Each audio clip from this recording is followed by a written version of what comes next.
আজকে আমি রান্না করব খুদের ভাত। পেঁয়াজ দিয়ে দিলাম, একটু মশলা, এলাচ দারুচিনি, সাথে দিয়ে দিলাম আদা কুচি। তেলের মধ্যে ভালোভাবে নেড়েচেড়ে দিয়ে দিলাম। এখন খুদগুলোকে ধুয়ে এখন নেড়েচেড়ে একটু লবণ দিয়ে দিলাম। আবারও নেড়েচেড়ে পানি দিয়ে দেব। ভালোভাবে নাড়তে হবে।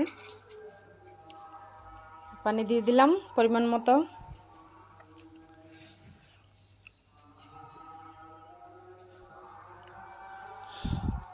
এখন ঢাকনাটা আলগিয়ে দেখব কী অবস্থা। বলক চলে এসেছে ভালোভাবে। এখন একটু নেড়েচেড়ে দেবো আবার।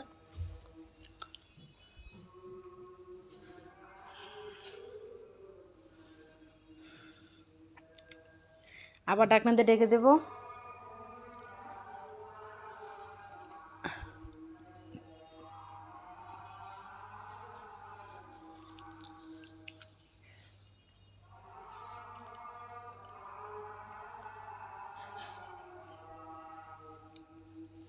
ভালোভাবে আবার নেড়েচেড়ে দেব।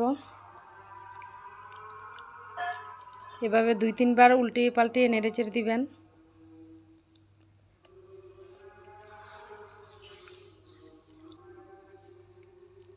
আবার সবগুলো একসাথে মিক্স করে ঢাকনাতে ঢেকে দিব।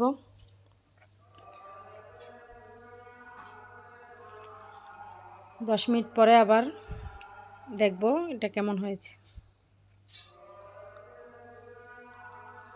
চলে আসলাম 10 মিনিট পরে। অনেক সুন্দরভাবে এটা হয়ে গেছে। এটা নামিয়ে রেখে একটা তাওয়া বসাই দিলাম।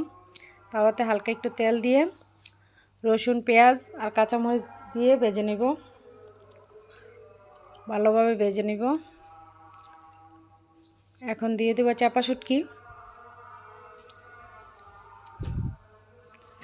লবণ দিয়ে দিলাম পাটায়, দিয়ে দিলাম ধনিয়া পাতা, চাপা শুটকি, সবগুলো একসাথে বেটে নেব। হয়ে গেল দারুণ স্বাদের রেসিপি।